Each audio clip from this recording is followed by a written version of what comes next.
Vamos a hacer una pequeña introducción a la charla de hoy. Bueno, yo soy Trini de Nueva Abogacía, me alegro que estén todos acá. Así que, bueno, hoy nos encontramos con el licenciado Juan Pablo Vaca, que es consultor inmobiliario, para poder brindarnos un poco de lo que es una capacitación en el tema de la nueva actualización de la ley de alquileres, que ya se encuentra vigente y cómo implica en lo que es el ámbito inmobiliario, cómo aplica en la práctica. Bueno, Juan, te dejamos con la palabra para que nos capacites sobre el tema. Muchas gracias por participar, a vos y a todos los que están viendo esta capacitación.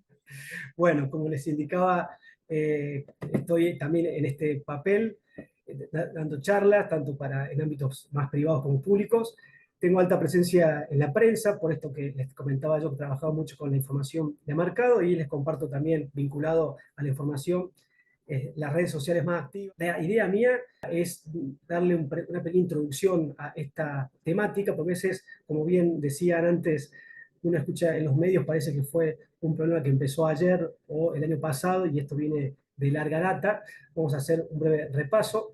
Obviamente vamos a hacer foco en las características de estos cambios que produce la ley y al estar yo muy vinculado en el sector inmobiliario, les voy a comentar lo que está pasando en el ámbito real, por así decirlo, ¿no? Más allá de las cuestiones más técnicos y legales, transmitirle con números y con experiencia propia qué está pasando en el mercado inmobiliario, tanto de, como indicaba antes, Buenos Aires, Córdoba, donde más me desempeño yo, pero bueno, haciendo referencia también a otras ciudades del interior. Después, unas pequeñas conclusiones para dar el lugar a las preguntas o el debate. Eh, Esta breve historia que yo les quiero comentar, la voy a hacer muy rápido, pero yo los motivos, más ustedes si están en el ámbito más académico, indagar un poquito más, ¿no? Porque esto viene de larga data y como también bien decía, es algo que compete a todas las personas, desde clases sociales bajas, medias y altas, ¿no? Es una lástima que al ser un tema tan importante no se preste tal atención ni se dedique a nivel político especialmente la problemática de los alquileres, porque sinceramente es una cuenta pendiente, pero fíjense ustedes que allá por mediados de 1800, a posteriori se hace el primer censo nacional, y ahí ya se empieza a percibir que en la sociedad argentina que se estaba formando, había solamente un 60% eran propietarios y casi el 40% eran inquilinos. En esa época, ya estamos hablando de fines de 1800, la anécdota histórica es que empiezan a haber manifestaciones de aquellos entonces inquilinos.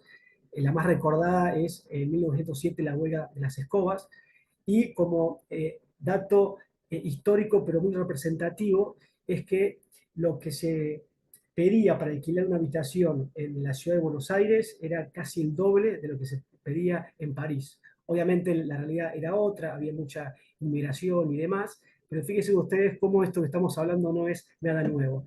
Después, bueno, obviamente transcurrieron los años, vamos a ir avanzando, y el primer tope que encontramos es con la hiperinflación, y ahí sí se hace, si bien había leyes referidas a las locaciones urbanas, la más reciente a nivel histórico que uno recuerda es la del 84, la 23.091, que habla de las locaciones urbanas. En ese entonces estaba el presidente Alfonsín, y yo lo destaco más allá de un repaso histórico para citar un ejemplo claro de que es un mercado que siempre estuvo regulado, ¿no? No como muchas veces uno escucha en ciertos ámbitos más políticos que otra cosa, que la necesidad de regulación de los alquileres es algo inminente por la situación actual. Esto es algo de larga data. Después, otro debate será si se hace bien, si se hace mal, las falencias y demás, pero que está regulado el mercado ya lo es desde hace muchos años a nivel general y en particular desde el 83. Después, bueno, cuando vino la convertibilidad, obviamente por el tipo de moneda, no había necesidad de indexar, y luego cuando se produjo la crisis del 2001 y ahí surge la inflación, se empezaron a hacer, como todos recuerdan, alteraciones de hecho, aunque no estaban permitidas en la ley. El texto típico era que se ponía un monto total del contrato, en ese momento era de 24 meses, y se lo dividía en diferentes cantidades de pagos mensuales. Y ahí se hacía de hecho, como indicaba la indexación. Como dato relevante es lo que pasó en el año 2015, cuando se dicta el nuevo Código Civil y Comercial de la Nación, y ahí ya empieza a ser más finos los cambios dentro de la ley de alquileres, especialmente de los temporales, y ya lo vamos a ver más adelante, lo más destacado para no abarcar todos los temas en la presentación. Bueno, como les indicaba antes, en el 17 yo lo pongo ahí porque, especialmente para los porteños, es una fecha que se recuerda porque por la ley 5.859, solamente en Cava se le prohíbe a las inmobiliarias cobrar comisión a los inquilinos. Dicho honorario tenía que estar a cargo, a partir de ese momento, en los propietarios. Pero bueno, yo lo destaco como 2015 paso inicial y 2017 paso siguiente, porque ahí empieza el tema a estar muy latente en ámbitos públicos y la participación de sectores políticos, más allá de las opiniones que cada uno tenga. Y como yo indicaba antes, es muy paradójico que el principal tema que se pone sobre la mesa para debatir esto era la supuesta desregulación del mercado de alquileres. Como dijimos antes, no es así porque la ley 23091 del 84 ya estaba en ese ámbito, ¿no? Después, bueno, como todos recuerdan, el año 2020, ahí sí se dicta la llamada nueva ley de alquileres, la 27551, con los cambios, evidentemente, la mayoría recuerda, pero como más destacados se pasa de 2 a 3 años los contratos y se dicta un índice oficial de actualización de los alquileres, entre otras cuestiones. Y yo puse este como recordatorio, el mundo, porque entre otros motivos que se ponía en el debate para que haya un cambio en la ley de alquileres, ponían ejemplos de otros países y lo comparaban erróneamente con la realidad de los propietarios argentinos. ¿En qué sentido? Que en los países más desarrollados, el caso más popularmente conocido es lo que pasó en Berlín, que ahí la regulación de los alquileres fue muy estricta, pero fue porque ahí sí hay monopolios de empresas que compran muchos edificios y obviamente controlan el mercado. Algo que no sucede acá en la Argentina. A veces es un error atacar ese sector porque al fin y al cabo se está atacando, entre comillas, a ciudadanos de a pie, como se dice, ¿no? Y bueno, ahora sí, para empezar a entrar en tema, después de este breve repaso historial, entramos en lo que sucedió hace prácticamente un mes con la ley 27637. Antes de empezar, les aclaro, como dice arriba el título, estamos hablando que hubo modificaciones de la ley de alquileres 27551. Estas modificaciones son introducidas por la ley nueva 27737. Vamos a ver ahora a qué nos estamos refiriendo, pero yo lo destaco, más allá de ordenar un poquito las ideas respecto al número de leyes, también para aclarar que la ley original del 2020 sigue vigente, obviamente, con los cambios que le introdujo la ley 27730. Pero yo lo pongo como ejemplo de que en el sector comercial, que no se modificó nada desde los últimos años, no hay los problemas que tenemos con la ley del ámbito residencial, ¿no? O también, como dice el código, habitacional. Bueno, como siempre uno dice, la sugerencia de que se baje esta ley que estamos hablando para que vean más en detalle, más allá que ahora la veamos un poquito en profundidad para intentar destacar lo más relevante, ¿no? Yo acá lo simplifico para que, aprovechando que en los primeros momentos de una presentación estamos todos más despiertos, para que de entrada nos quede claro cuáles son los cambios más importantes en palabras más amenas y sin tantos números de leyes, ¿no? Después vamos a ir más en fino, pero como resumen de todo, respecto para empezar de izquierda a derecha, ¿no? Sigue los contratos a 3 años. Esto lo remarco porque uno de los posibles cambios que fue hasta último momento parte del debate era que se reduzca a los 2 años. No es así, seguimos con 3 años. Ahí sí vienen algunos cambios, la actualización, antes se hacía una vez al año, ahora se hace cada 6 meses, y por otra parte cambia el índice de referencia, en este caso realmente es un coeficiente de referencia antes se usaba el índice de contratos locativos, ahora se usa el llamado casa propia, que recuerden, viene de aquel índice que se usa desde noviembre del 2021 para los créditos, tanto casa propia como los Procrear 2. Ese es el otro de los cambios importantes. Otra modificación relevante es la prohibición tanto de publicar como de cobrar. Obviamente uno se refiere de poner en el contrato como moneda de cobro cualquier otra que no sea la legal, que es pesos, y yo remarqué acá la prohibición en dólares porque era el tipo de moneda que más se estaba solicitando con todo este desfasaje que hubo respecto a la poca oferta, muchas demandas y demás. También en la jerga inmobiliaria se dice que de todos estos cambios, lo positivo fue esto, beneficios impositivos por lo menos, para no desmotivar tanto a los propietarios a que saquen sus inmuebles del alquiler, como estaba pasando ya desde el año 2020 a la fecha. Lo vamos a ver después más en detalle, pero bueno, lo que se buscó con esto es que por lo menos los propietarios, a pesar que no van a tener grandes ganancias por el alquiler, por lo menos tengan la opción de los beneficios impositivos. Entre otros muy cortitos que lo vamos a ver a continuación. Y ya bueno, para entrar en la ley, como les indicaba antes, por eso ese círculo arriba a la derecha, la ley que se dictaminó en el 2020 sigue vigente. Esta solamente es modificatoria de algunos artículos. Vamos a tirar algunos tips importantes y a poquito vamos a ir mostrando los artículos de mayor interés. Como está claro, en el artículo 12, esta ley estos cambios, mejor dicho, entra en vigencia desde el 18 de octubre pasado.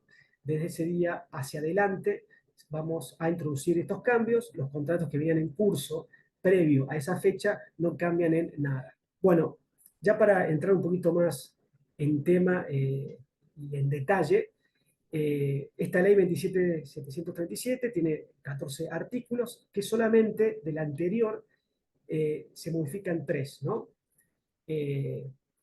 Como indica ahí abajo, ¿no? El 1198, el 1199 y el 1291, el 1221, ¿no? El primero que habla del plazo mínimo legal, vamos a ver después más en detalle cada uno. El siguiente, excepciones del plazo mínimo legal y la rescisión anticipada de parte del locatario, lo que sería la resolución contractual. Y ahí fíjense ustedes que yo abajo a la izquierda incluí el artículo 201, porque el boletín oficial lo muestra como que fue un cuarto artículo que se modificó, pero curiosamente, para no decir raramente, solo se modifica la redacción. Hay un cambio de palabras, pero en sustancia no cambia nada, por eso no lo incluyo en estos artículos que le estoy comentando que se modificaron, ¿no? Eh, Después, bueno, estas modificaciones del artículo 2, lo vamos a ver también más adelante, respecto al precio de locación, acá lo más relevante, lo que yo les decía, de no solo el tipo de moneda, sino la actualización, etcétera. Después, a nivel complementario, comenta sobre las facultades de Secretaría de Vivienda. Yo, en todo momento, como están viendo, yo les pongo el número del artículo para que ustedes después, si quieren profundizar en uno u otro, tengan la referencia más rápida para hacerlo, ¿no? Y bueno, se incorpora un artículo que sería el 14 bis, después lo vamos a ver.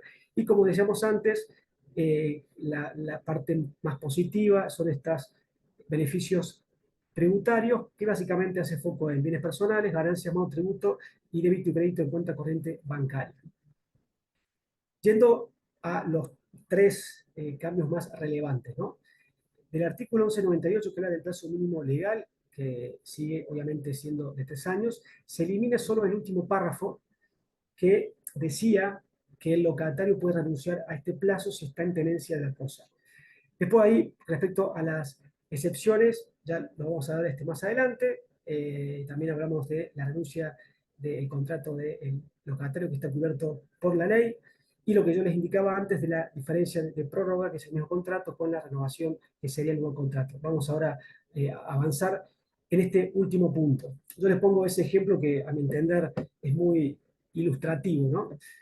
cuando uno habla de prórroga del mismo contrato, ustedes imagínense que en un partido de fútbol o de cualquier otro deporte, el árbitro agrega unos minutos por cuestiones varias de una demora por una lesión, de que el arquero hizo tiempo para empezar nuevamente el juego, etc. Esa prórroga, como es en el caso del deporte, se supone que está dentro del mismo juego. Ahora bien, como estaba pasando, yo le hago un ping-pong de lo que dice la teoría y lo que decía la práctica, digamos, ¿no? Lo que estaba pasando era de que muchos, para evitar iniciar un nuevo contrato, hacían eternas prórrogas, prórrogas, prórrogas, y claro, ya cuando, volviendo al ejemplo, si el árbitro agrega 45 minutos, bueno, ya estamos hablando de otro partido. Por eso es la mejor manera para dejar en claro estos conceptos. Acá yo les agregué otros artículos que me parece muy interesante, repito, para que ustedes después lo indaguen más, respecto a las renovaciones y las prórrogas.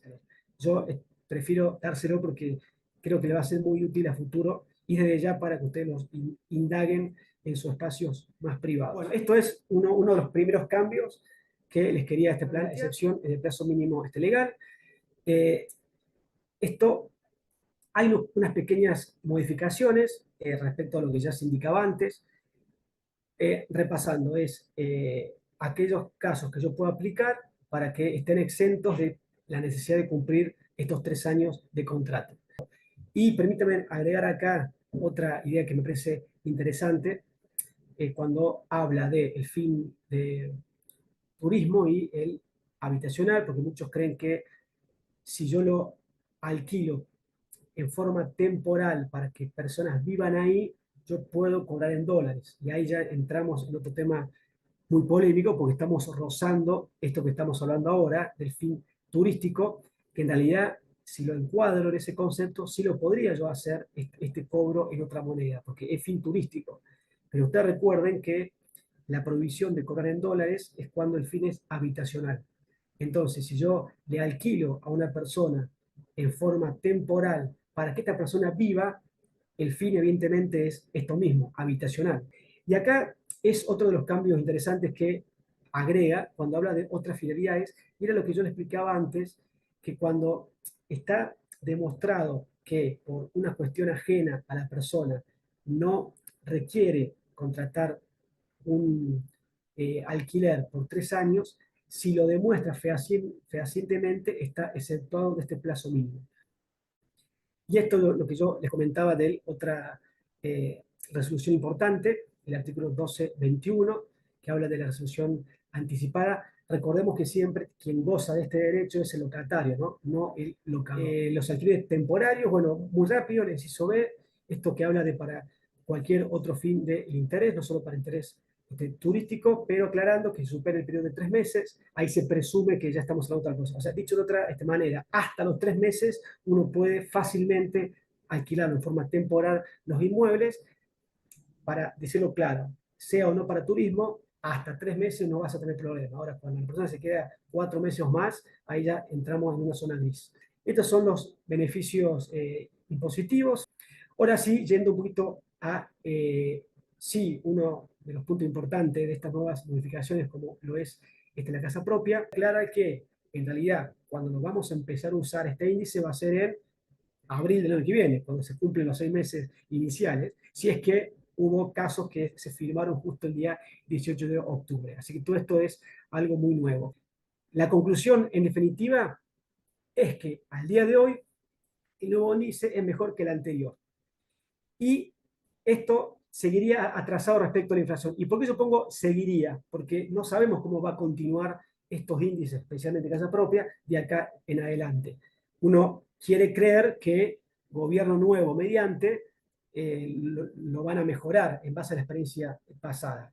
Concluyendo, no hay que matar ahora al índice casa propia, hay que darle un poquito de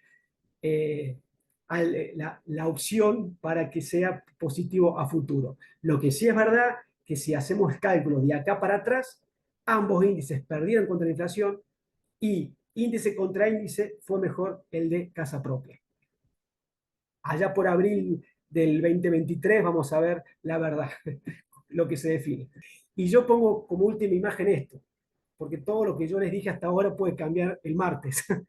Pero también es verdad que previo a la ley de alquileres del 2020, hacia atrás, y esto no es opinión, estos son datos, la inflación y las actualizaciones fueron siempre en paralelo. Es decir, que cuando era el libre acuerdo, no hubo injusticia para los inquilinos. Así que bueno, está todo dado para ver qué pasa el domingo. Y bueno, yo en resumen, y para adelantar dos escenarios en este tema, y para ser bien claro, si gana Massa no va a haber cambios próximos, por los próximos meses, pero no me extrañaría que si gana Milei la derogue y volvamos a la ley pre-2020. Bueno, gracias y quedo abierto para cualquier cosa. Muchas gracias a todos por participar. Muchas gracias, Juan Pablo. Gracias a ustedes. Súper claro, aparte, buenísimo. Muchísimas gracias. Nos vemos. No, muchas gracias. Adiós.